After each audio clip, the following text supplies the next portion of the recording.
નમસ્કાર મિત્રો, મારી ચેનલમાં તમારું હાર્દિક સ્વાગત છે. કોઈ દીધા પછી જ ખ્યાલ આવે છે કેટલો કિંમતી હતો સમય, વ્યક્તિ અને સંબંધ.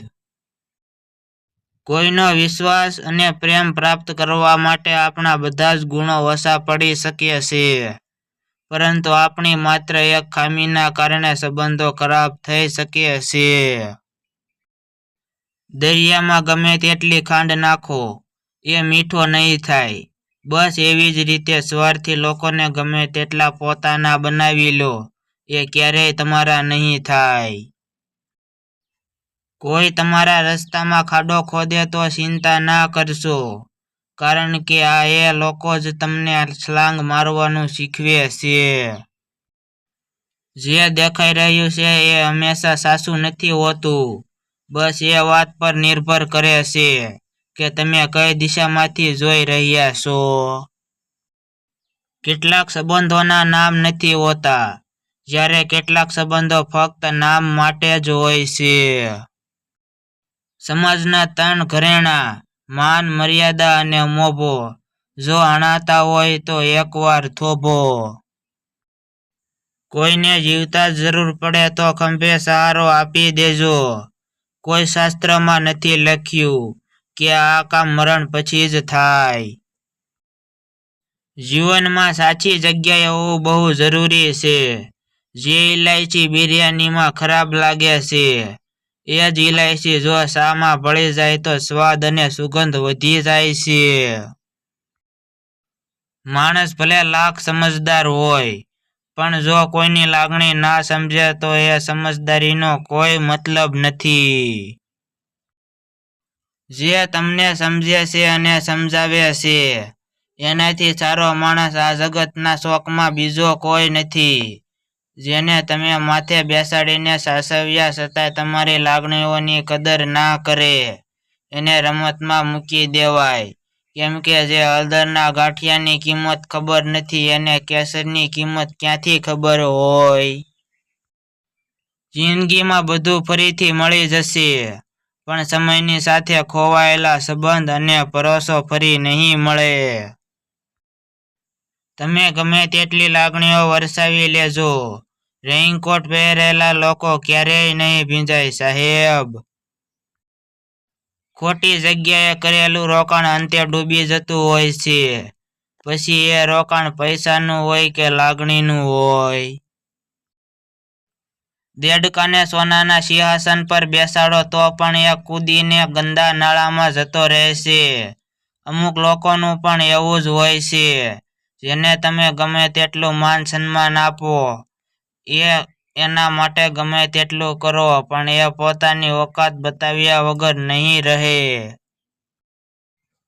બધી કહેવાની વાતો છે, બાકી જે વ્યક્તિ બધા સાથે સારું કરે ને, એની સાથે કંઈ સારું થતું નથી. સ્ત્રીને પ્રેમનું સુખ નહીં પણ સન્માન આપજો, તો તે પ્રેમ નહીં પણ પ્રેમમાં પોતાનું સમર્પણ આપશે. કર્મના બીજ સારા હોય કે ખરાબ, સમય આવ્યે વૃક્ષ બનીને ફળ જરૂર આપે છે. ખોટા આરોપનું ક્યારેય ચિંતા ના કરશો, કેમ કે સમયનું ગ્રહણ તો ચાંદને પણ લાગે છે. એક વાટકી ભરેલા હલવામાં કેસર, કાજુ બદામની હાજરી સ્પષ્ટ દેખાતી હતી, પણ હલવો જેના લીધે મીઠો લાગતો એ ખાંડ ક્યાંય નથી દેખાતી. કેટલાક લોકો ક્યારેક દેખાતા નથી હોતા, પણ જિંદગીમાં મીઠાશ તેમના લીધે જ હોય છે.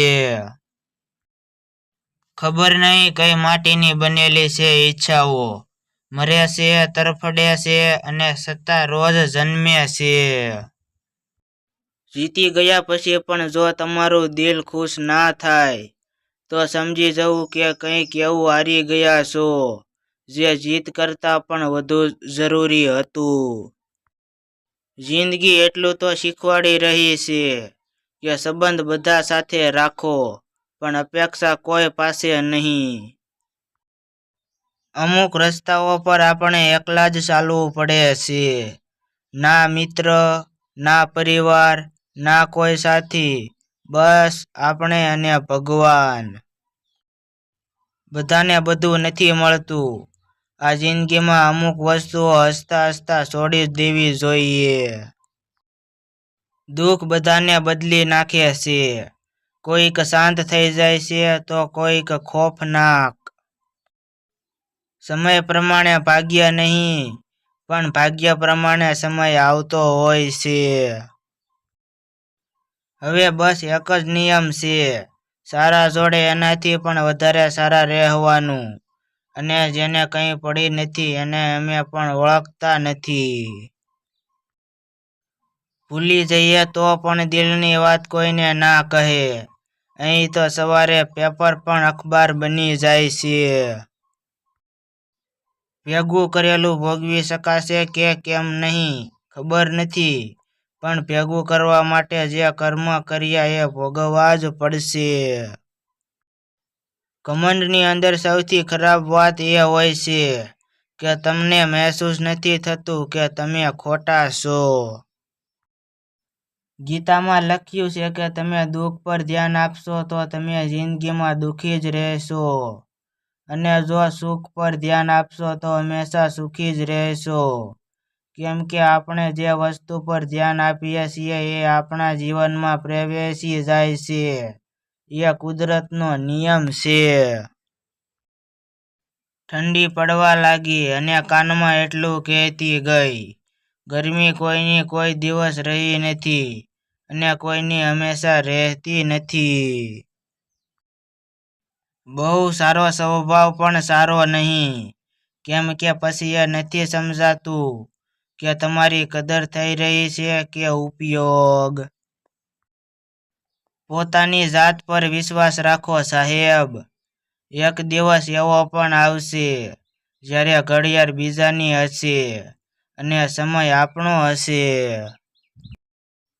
પરિસ્થિતિઓથી માણસ જેટલું લૂંટે છે એનાથી કેટલાય ગણું વધારે પરિસ્થિતિઓ માણસને અંદરથી મજબૂત બનાવી દે છે. ખુશીઓનું કોઈ માપ નથી હોતું. ખુશી તો એટલી હોય છે જેટલી તમે માણી શકો. વાત વાતમાં સલાહ આપતા લોકોથી સાચવીને રહેજો, કેમ કે સાથ આપવાના સમયે એ લોકો બહુ દૂર સુધી નજર નહીં આવે. વિચારોમાં ફેરફાર હોય છે, બાકી જે તળાવમાંથી હંસ મોતી શોધે છે એ જ તળાવમાંથી બગલો માછલી શોધે છે. તમે કાંડે ઘડિયાળ બાંધી શકો, સમયને નહીં. કરવી હોય તો મદદ કરો, બાકી સલાહ આપવા વાળા ઘણાય પડ્યા છે. સંબંધો સાચવવા હોય તો પહેલા જીભને સાચવતા શીખો, કેમ કે વધારે પડતા સંબંધો જીભના કારણે જ તૂટે છે. હદથી વધારે શરાફત પણ માણસને મારી નાખે છે. જો અતૂટ વિશ્વાસ હશે તો મૌન પણ સમજી જશે, પણ જો વિશ્વાસ જ નહીં હોય તો શબ્દોમાં પણ ગેરસમજ થશે.